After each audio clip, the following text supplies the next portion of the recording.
Bueno, bienvenidos a un nuevo episodio de Ser Licitador Nunca Fue Tan Fácil, el primer podcast de contratación pública en Colombia.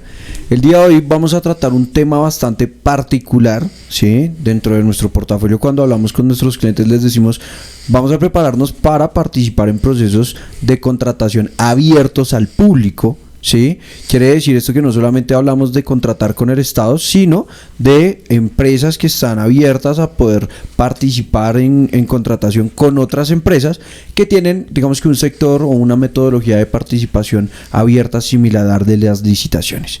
Para eso estamos con el abogado Didier Esteban, especialista en Derecho de los Negocios de la Universidad Externado de Colombia, con un recorrido bastante interesante en el sector fuerte de lo que tiene que ver con consumo. Hablamos de BBC, hablamos de Archis, hablamos de Starbucks. Hoy por hoy estamos en una plataforma o en una empresa de consumo, de productos de consumo masivo, ¿sí?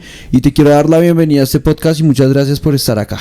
Hola Miguel, muchas gracias por la invitación, muy contento de estar aquí compartiendo este espacio contigo. No, a ti por venir a acompañarnos. La idea de este episodio es básicamente, pues tenemos ya una gente que nos está escuchando recurrentemente y decirles, si ustedes buscan, que es lo que nuestro core de negocio o nuestros clientes tienen de core de negocio, es expandir su modelo de negocio con empresas que realmente sean serias y que puedan participar, ¿sí? Por eso buscamos siempre como al Estado.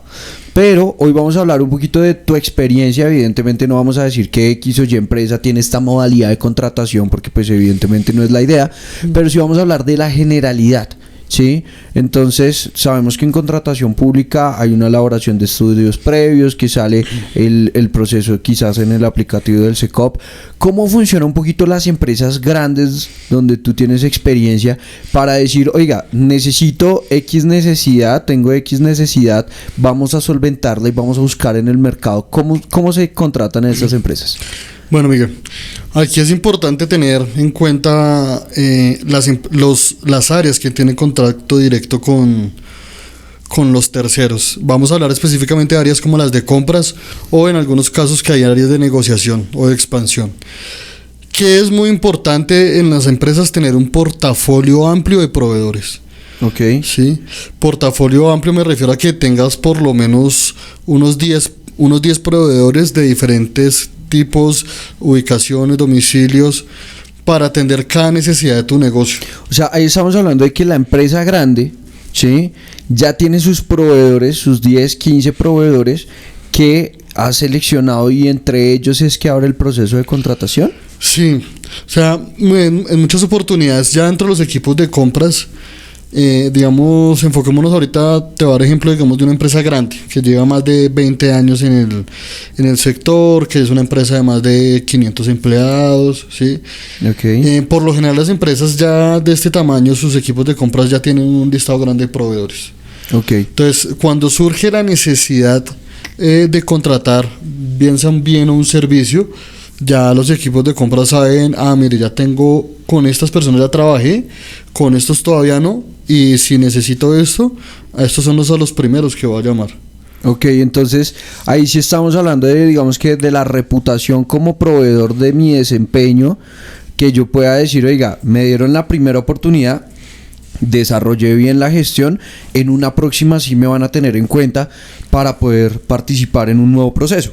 Efectivamente, si el proveedor ha cumplido a cabalidad las expectativas de las negociaciones, ha cumplido con los términos, presupuestos, digamos que en el presupuesto siempre, claro, por lo general, dependiendo del tipo de negociación, puede salirse un poquito, pero pues si se cumple esto, que está al día con sus temas, algo que yo siempre recomiendo mucho es, más allá del tema comercial, también hay que ver que el tercero, nuestro proveedor, cumpla también con los equipos, con sus equipos, ¿no? Que tengan sus pagos de seguridad social al día, okay, que no sea una empresa evasora, sino que así como yo empresa que estoy como parte contratante exijo cumplimiento, también pido que mis proveedores estén en la misma altura. Claro, ese es un punto importante que tocas, y es, por ejemplo, certificación de parafiscales, ¿sí? Cuando vamos a ir a contratación pública, nos van a decir en todos los procesos que el representante legal y el contador o el revisor fiscal en su defecto haga la certificación y diga, oiga, la empresa, bajo la gravedad del juramento, se encuentra al día con el pago de parafiscales.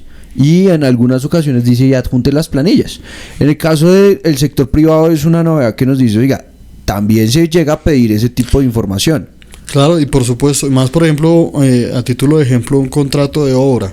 Okay. Si yo tengo una planta de producción, necesito levantar muros, necesito levantar pisos, hacer un nuevo cuarto frío, pues claramente las personas que van a entrar a mi espacio no son empleados míos, sino son empleados de un tercero, okay, o inclusive una tercerización del tercero. Como una subcontratación. Como una subcontratación, ese okay, es el término. Claramente mi equipo de seguridad y salud en el trabajo, lo primero que va a pedir es, demuéstrame tus pagos de seguridad social. Okay. Demuéstrame que tu contratante... Y la planilla en donde va a decir cuál es su EPS. Está tu EPS, tu ARL, que digamos en los cursos de alturas, si tú vas a tocar algo de alimentos, porque tengas tus BPM, tus cursos de manipulación de alimentos, que se cumpla todo este tema. O sea, y no es solo decir en el contrato sí yo voy a cumplir, sino que realmente pasa. Y mira, yo he dado la recomendación y se ha hecho de tener procesos cuando es un hecho evidente, sí, que los trabajadores del contratista no están afiliados a Seguridad Social o no tienen, en este caso, la afiliación a la ARL, porque al final como un incumplimiento, un proceso, claro, de incumplimiento. Como un incumplimiento, porque al final y al cabo le llega a pasar algo a ese trabajador dentro de la planta y el responsable va a ser, claro, el que entonces, está en la planta. En ese punto sabemos que hay requisitos, es decir, no es que sea el capricho de la entidad pública, sino que el sector privado también nos va a venir a decir, oiga, ¿dónde están estos requerimientos? Y cuando tú vas a contratar, por ejemplo, no sé, un catering, te van a decir, ok, que las personas que van a manipular los elementos, los alimentos, tengan su manipulación de alimentos. En el sector de ustedes también, si va a ser un tema de alturas, lo que sea, igual está certificado. Es decir, que la empresa que esté escuchando, mejor, el gerente, el director, el comercial que esté escuchando nuestro podcast y diga, voy a buscar la alternativa del sector privado con empresas grandes, constituidas evidentemente, quizás la empresa pequeña no sea exigente con este tipo de requisitos, ¿sí? Pero si voy a empezar a trabajar en grandes ligas, en donde yo digo, ok, vamos a ir a por esas empresas de renombre, igual, así como si vaya a ir a contratar con el Estado, tengo que tener el cumplimiento de lo legal, porque al fin y al cabo es una obligación legal de las empresas. Sí, y mira que parece que nos suena obvio, okay, nosotros que nos movemos en el sector empresarial, pero muchas veces uno le exige eso a un contratista y, oye, ¿usted por qué me exige eso? ¿Para qué? Si usted me contrató fue para hacer esto. Pero hace parte de esa esencia de la contratación. Y mira que, yéndonos por el tema de riesgos laborales, algo que también nosotros requerimos mucho en el sector privado, digamos, son las pólizas de pagos de seguridad social. Ok, ¿sí? Hablemos un poquito de pólizas, listo. Cuando ustedes establecen un proceso de contratación, también hacen un análisis de riesgos. Claro. ¿Sí? De las entidades públicas, lo vimos en un par de episodios anteriores, se hace... ¿Qué es lo que puede salir mal? ¿Quién asume la responsabilidad? Si la asumo, la traslado, ¿cierto? Y si es necesario traer a una aseguradora que respalde esa posible situación. Ustedes también hablan de pólizas, digamos que las más comunes en contratación pública es cumplimiento, calidad del servicio, seguridad y parafiscales, laboral y parafiscales. Esas son las pólizas que ustedes piden. Son las generales. Okay. ¿Sí? Tal vez funcionan en el mismo sentido. Y claro que también hay un análisis de riesgos. Digamos que en los procesos grandes siempre hay un doliente y un responsable del proceso. Okay. Y este responsable, digamos que nosotros lo llamamos como el líder de proyecto o el interventor o como quiera llamársele, es el llamado a responder por hacer el análisis financiero, el análisis de riesgos operativos y las implicaciones como tal, ¿sí? Entonces, de ahí deriva también, aparte de la estructuración del contrato, pues todo el tema de garantías y pues claramente el tema de las pólizas que ya te mencionaste. Listo. Otra pregunta importante.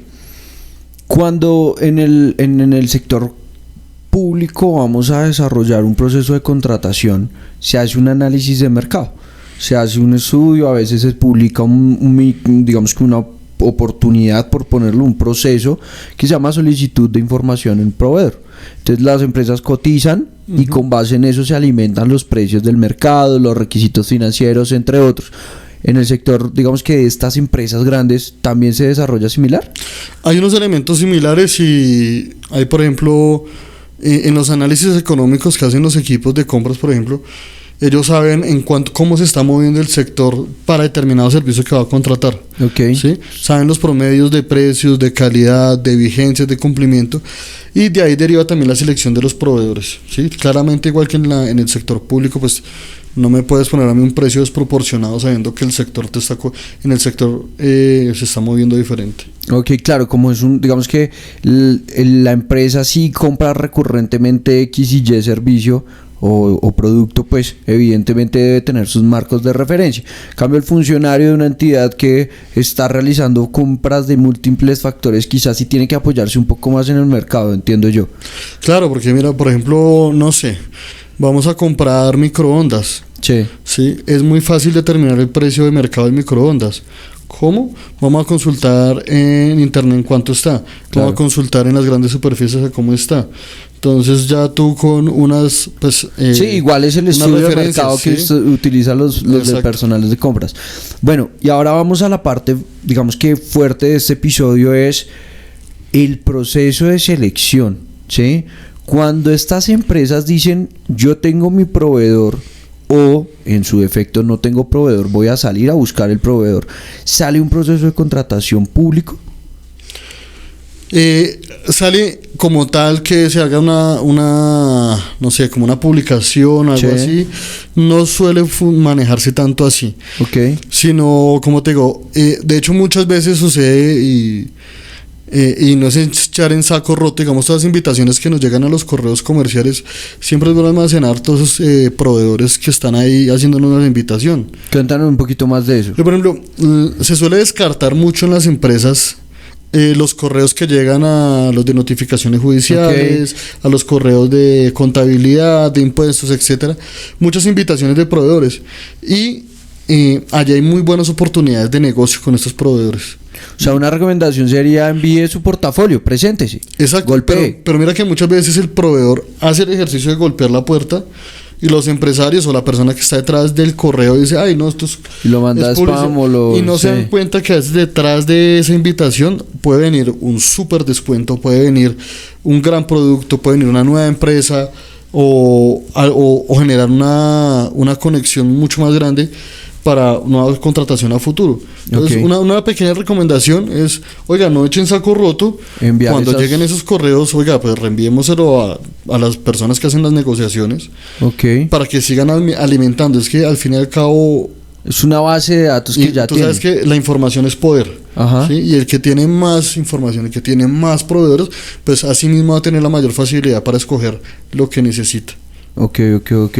Bueno, súper bien, porque en ese sentido encontramos que si yo quiero empezar a ser proveedor de estas empresas grandes, una de las principales recomendaciones es, oiga, preséntese, envíe su portafolio. ¿Qué tal que una de las políticas internas de esa compañía sea reenviársela al de compras y que pueda realizar esa verificación, ¿no? Ahora, cuando salen estos procesos, digamos que pueda decir como ya tenemos nuestro listado de proveedores, ABC hacen los mismos servicios y vamos a requerir este servicio como tal, ¿sí? Indicadores financieros, experiencia, requisitos técnicos. ¿Qué piden ustedes? Cuéntanos un poco. Digamos que en el sector privado que se maneja, por lo menos ahí se exigen por lo menos 3 proveedores. Con el que uno, pues que surtan algo muy importante, que es la debida diligencia con los oficiales de cumplimiento. Cuéntanos un poquito más despacio esa parte. ¿Qué es la debida diligencia con el oficial de cumplimiento? Listo, la debida diligencia corresponde a la investigación que hace el oficial de cumplimiento, verificando que las contratistas, que su gerente, inclusive al llegar hasta el beneficiario final, no tengan ningún inconveniente para celebrar los contratos. ¿Como inhabilidades e incompatibilidades? ¿Podría Más similar? que inhabilidades e incompatibilidades, es que digamos no estén requeridos por una autoridad judicial, que no tengan una medida cautelar, una orden de captura. Como verificación de antecedentes. Exacto. En contratación estatal hablamos de que la entidad te dice, tiene que presentar los de siempre: antecedentes de Contraloría, empresa y representante legal, Procuraduría, empresa y representante legal, por antecedentes judiciales, medidas correctivas, el de registro de deudores morosos de alimentos y autorización para consulta o entrega del certificado de delitos sexuales con menor de edad. Esos son como eso es lo que cuando yo me presento en contratación estatal tengo que decirle a la entidad: aquí están mis documentos, o la entidad dice: yo se los voy a verificar, sépalo, que es ese como oficial de cumplimiento, de decir como esta persona tiene, digamos que la capacidad jurídica de contratar y no tener inconvenientes. Sí, claro, en el sector privado, digamos que toda esa gestión que tú analizas, por lo general, lo digo por lo general porque dependiendo también del tamaño de la empresa, sí, pero por lo general lo realiza el oficial de cumplimiento acompañado de sistemas tecnológicos que le permiten hacer todo este rastreo. Okay. Entonces, pues por ejemplo en el sector privado pues nos ha sucedido, he conocido de casos de, hombre, el representante legal está inmerso en un proceso de responsabilidad civil extracontractual derivado de un accidente de tránsito. Okay. Y sale en los informes del oficial de cumplimiento. Para mí eso no es óbice para no seguir adelante con la contratación para la compra de bienes. Okay. ¿Sí? En el sector público puede que sea una alerta. Digamos que en el sector privado uno dice, pues no está relacionado lo uno con lo otro. Pero si yo veo que la empresa tiene requerimientos de la DIAN, que ha sido sancionada por la DIAN, por temas de hacer mal sus reportes de impuestos, sí, todo el tema financiero y contable. Sí, si yo veo que el representante legal tiene 4 o 5 denuncias por injuria, por calumnia, por algún otro tipo de delito que afecte temas económicos. Reputacionalmente también. Exacto, sí. Si la empresa tiene denuncias por publicidad engañosa, si tiene demandas por publicidad engañosa, entonces pues eso generan alertas. Okay. Eso es uno de los factores para tomar en cuenta. Sí, digamos que estamos hablando, para compararlo con contratación pública, requisitos jurídicos habilitantes. Exacto. Que la empresa tenga la capacidad, van a verificar el certificado de existencia de representación legal, la existencia que sea superior a un año de la vigencia del contrato. Es decir, estamos hablando de la primera parte de los requisitos habilitantes de contratación pública, que son la capacidad para contratar. ¿Sí? 2. Hablamos de temas financieros. Ustedes en contratación de privada validan índices de financieros, liquidez, endeudamiento, rentabilidad del activo, patrimonio. Claro, en muchos casos se piden los estados financieros. Okay. Propiamente para validar eso, para ver cómo está la empresa. ¿Sí? Inclusive en el certificado también validamos si está en reorganización, si está en liquidación, si está siendo objeto de un proceso de absorción, disolución o fusión, porque son elementos sustanciales. Entonces, claramente si la empresa no está en su mejor etapa financiera, si no tiene una rentabilidad, pues, un capital de trabajo, pues dependiendo del tipo de servicio que yo voy a contratar, pues uno puede tomar la decisión, bueno, me arriesgo, pero entonces miremos cómo le vamos a hacer los pagos, ¿sí? Claro, porque si no tiene capital de trabajo y requiere invertir una cantidad, muy seguramente me va a pedir un anticipo grande. Exacto. ¿Sí? Entonces una póliza de anticipos. Una póliza de anticipo, pero entonces yo no la voy a pagar más del 30% de anticipo porque me genera un riesgo así tenga póliza. Y ese riesgo lo puedo mitigar con otro contratista que sí tenga, digamos, que una capacidad financiera que no vaya a tener estas complicaciones para mí como empresa. Y ahí, por ejemplo, puede ser un contratista nuevo que tenga un año, pero que tenga una solvencia financiera. Uno dice, oiga, pues prefiero el contratista nuevo que tiene una solvencia financiera y no el contratista que lleva 30 años y está complicado. Listo. Ahora, que hablemos de la parte técnica. Entonces, experiencia. En el sector público nos van a decir siempre, usted va a requerir 3 contratos de experiencia.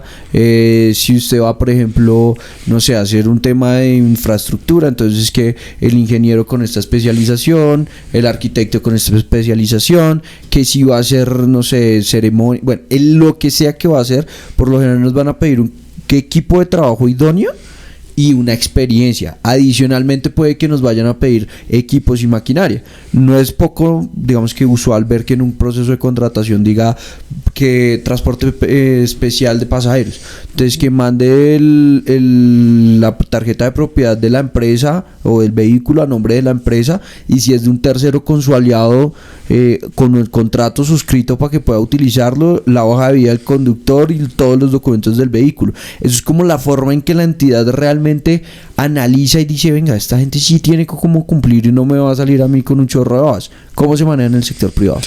Muy similar, porque por lo general se pide las certificaciones de haber ejecutado labores iguales o similares con empresas que pues no necesariamente sean de mi mismo sector, ¿sí? Se valida también, claro, cuando ya hay aspectos técnicos se requiere el profesional idóneo para eso, y a ese mismo sentido yo tengo que tener a alguien, el que me está liderando mi proyecto en el sector privado, pues también tiene que tener su apoyo y decir, oiga, pues si yo necesito un ingeniero de mi equipo, pues venga, ingeniero, valídeme que mi proveedor sí me cumple. Ah, sí cumple. ¿Sí? O sea, si yo requiero un tema ambiental, pues necesito un ingeniero ambiental, no un ingeniero de sistemas. Total. ¿Sí? Porque pasa, o sea, es un ejemplo. Dicen, no, el ingeniero tal, ¿y él es ingeniero en qué? No, es ingeniero de sistemas. Ah, pero es que necesitamos un tema ambiental. No, pero es que es ingeniero. No sirve. No, claro. Necesito una persona idónea para el tema. El tema de las certificaciones que te comentaba se valían con llamando, inclusive se llama a las empresas, oiga, ¿cómo le fue con tal proveedor? No, bien, no, se demoraron, no, excelente, aquí siempre los tenemos para contratar. Ah, bueno, pues es una buena alerta. ¿Cómo es esa certificación que se presenta en el sector privado? Es una certificación muy sencilla. Por ejemplo, va a quien interese y va, por ejemplo, Refugio SAS prestó los servicios de se ejecutó el contrato de tal fecha en tal lado. ¿Sí? No, por lo general no incluyen las cuantías por temas de reserva. Pero ahí encontramos una diferencia importante, porque en contratación pública sí nos piden que sea el valor del 100% del valor del contrato, la certificación que se hallaiga. ¿Ustedes no lo piden? No, porque muchas veces en el sector privado eso suele ser de confidencial, ¿sí?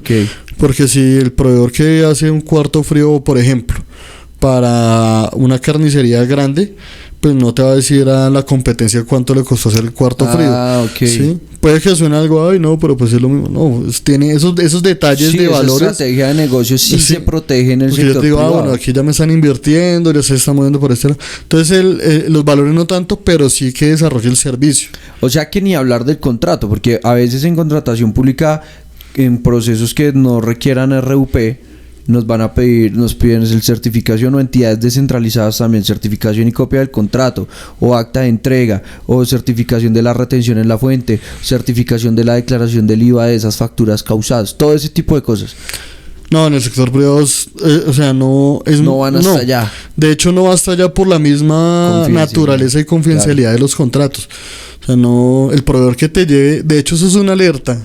Porque si un proveedor te dice, no, mire, es que acá yo tengo el contrato que firmé, no sé, con Coca-Cola, y está buscando contratar con Postobón, y digo, ¿y usted por qué me trae el contrato con Coca-Cola? O sea, lo que usted está haciendo con ellos probablemente lo haga conmigo. Así mismo. Y sucede, o sea, a veces por ese afán de contratar, o de querer hacer más, dicen, demostrar que yo soy no, pero es que mire que yo a tal le cobré tanto y oiga, pero usted no tiene por qué revelar información confidencial de sus negocios conmigo.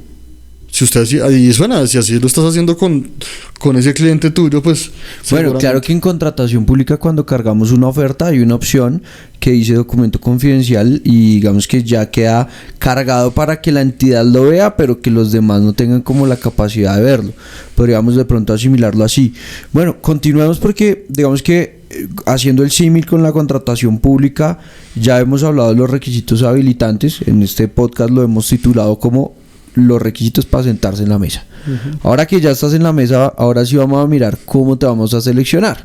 Entonces, cuando ya los requisitos habilitantes son superados por los oferentes, ahora sí vamos a revisar su propuesta. Entonces, hay opción de puntos, menor valor ofertado, dependiendo, digamos, que de la modalidad de contratación y de la forma en que haya establecido la necesidad de la entidad. A veces dice, le voy a dar el 100% de puntos al que más barato se presente, o a veces dice, oiga, el valor es importante, pero adicionalmente, si usted me ofrece, qué sé yo, 10 carros más, le doy 50 puntos. Si me ofrece 2 profesionales más, le doy 10 puntos. Como que un factor puntuable para poder contratar no el más barato, sino el mejor. ¿Cómo se maneja en el sector privado cuando tenemos varios oferentes? ¿Cómo hacemos para definir? Bueno, yo te mencioné que por lo general se piden 3 cotizaciones. ¿Sí? Tenemos los 3 proveedores, van a prestar el servicio. Y también internamente, dependiendo la necesidad y cómo funcione la empresa, te va a hacer a ti una asignación porcentual de los hechos de la oferta. Entonces, El valor, por lo general, el valor es de los elementos más importantes. ¿Sí? Me va a costar $1.000.000. Entonces, bueno, vamos a ver cuál es el más barato, cuál es el más caro. La experiencia. ¿Qué me va a dar ese valor agregado del servicio?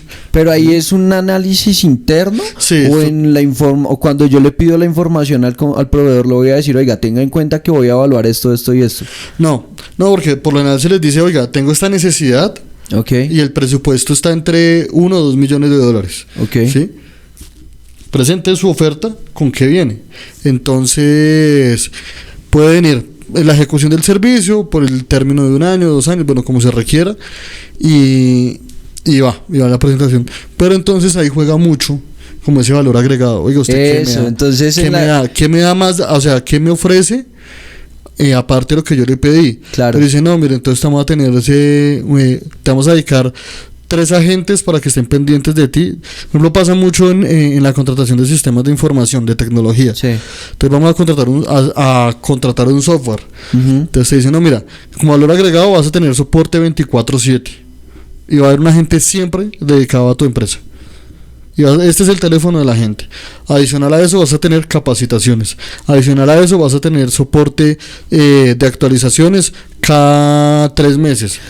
Entonces, en razón a esos valores agregados es más discrecional de, venga, es que el mercado me está ofreciendo esto adicional a mi necesidad básica, y el comité de compras o el comité designado toma la decisión en razón al conocimiento de la entidad y cuál sería la necesidad y cómo se solventa con ese plus que me están ofreciendo, ¿sí? Correcto.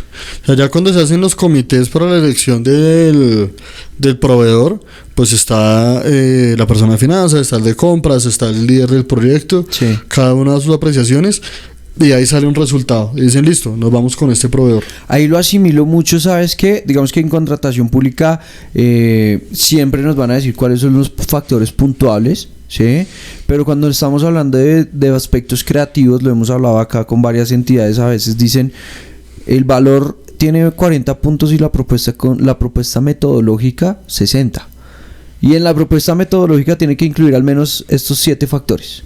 Y de conformidad con el desarrollo, no sé, que vamos a desarrollar un documental para mostrar esto, que vamos a desarrollar un podcast, que vamos a desarrollar una propuesta de comunicación, entonces haga la propuesta metodológica. Lo asimilo como eso, o sea, los mínimos es lo que yo le estoy diciendo. Ahora lo que usted me ofrezca además le va a otorgar ese puntaje, claro, que le dé el factor de selección. Y otro factor importante a tener en cuenta es cumplir con una oferta amplia. Sí, okay. Recordemos que en el sector privado, pues digamos, hay compras. Nosotros en muchas empresas lo que hemos hecho es dividimos la contratación privada en compra directa, que se maneja solo por oferta mercantil, y ya dependiendo de la cuantía o la importancia del negocio, pues ya va con un contrato más robusto que lo respalde. Claro. Y lo importante de todas estas ofertas es que vengan completas, que a veces es una oferta de una página, te dice, mira, el servicio es A, te vale tanto y ya.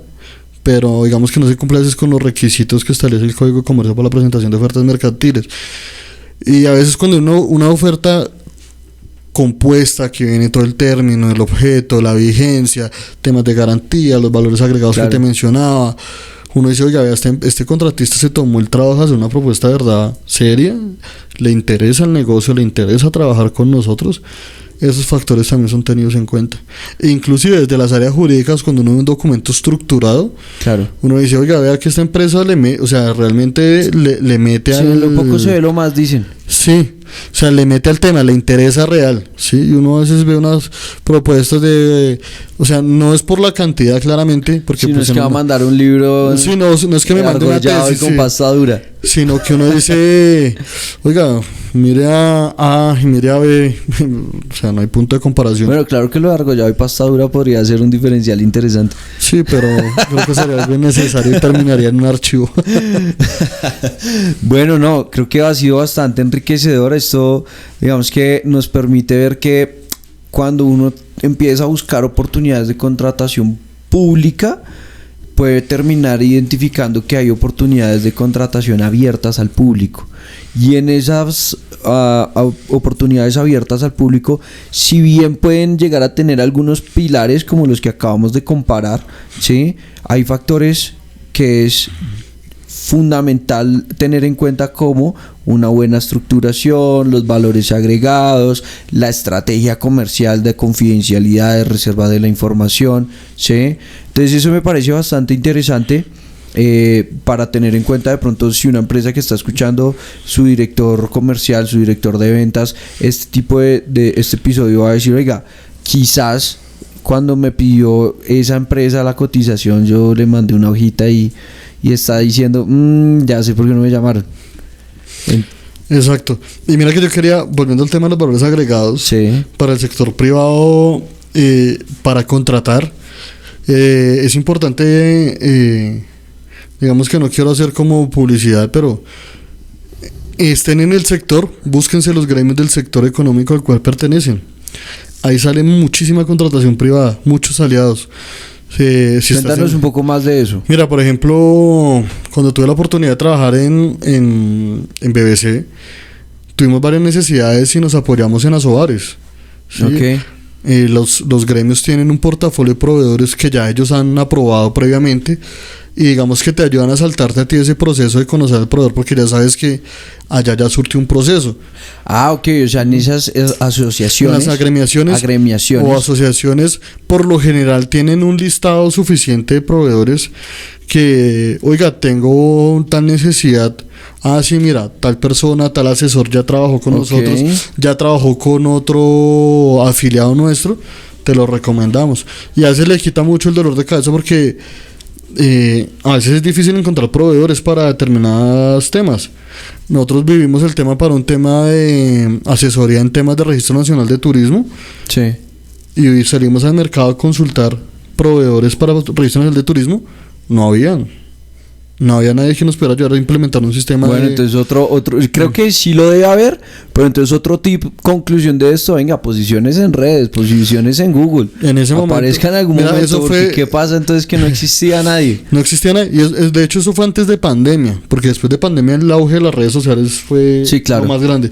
Pero buscamos y fue gracias al gremio que logramos encontrar a alguien. Nos apoyó con la implementación de políticas, estructuras, capacitaciones y dar cumplimiento a la exigencia normativa de ese momento. Bueno, súper.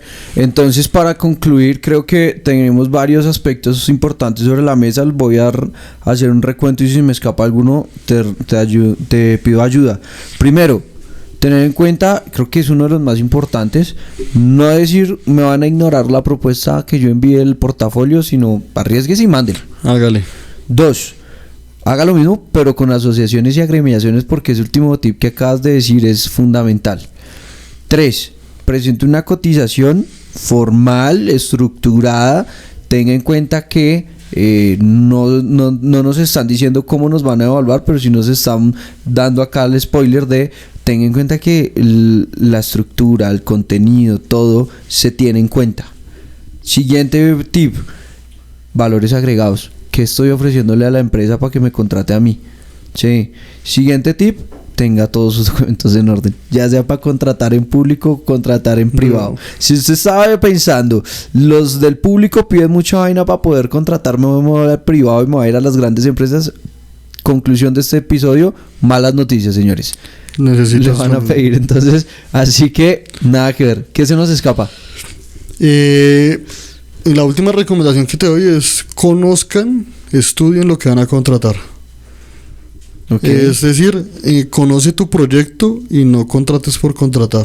Claro, esa es una de las recomendaciones generales. Yo creo que lo podemos ahondar si quieres más adelante. En otro episodio. No es que mañana me pidan que vaya y venda verduras y como yo vendo computadores, eso es venta, entonces venga, sí, lo vendo. Esos son ventas, entonces listo. No. Ok, bueno, te agradezco mucho este espacio por habernos acompañado. No sé si quieras adicionar alguna otra cosa. No, Miguel, muchas gracias nuevamente por la invitación, muy agradecido y qué charla tan productiva. Bueno, a todos ustedes que estuvieron en este episodio, queremos agradecerles por pues la reproducción, recomendarles nuevamente sus 5 estrellas en Spotify, Apple Podcast, Deezer y demás plataformas de streaming donde nos están escuchando. Y si resulta que no lo necesitamos bajo su consideración, antes de ponernos una calificación menor, envíenos en un comentario: oiga, licitadores, Miguel, Fabián, yo pienso que ustedes no están haciendo bien esto, y cuando lo hagan les doy mis 5 estrellas. Compartan de este episodio a alguien que ustedes digan: oiga, no solamente quedes en contratación pública, sino esta gente estuvo hablando de que podemos llegar a esas grandes empresas en Colombia para podernos apalancar y crecer en el mercado. Compartan el episodio y evidentemente no olviden seguirnos en nuestras redes sociales, en Instagram, en YouTube, en Facebook, en TikTok y demás plataformas donde nos encuentren. Y por último, recuerden que ser licitador nunca fue tan fácil. Didier, un gusto, que estés muy bien. Gracias, Miguel. Bueno, chao, chao.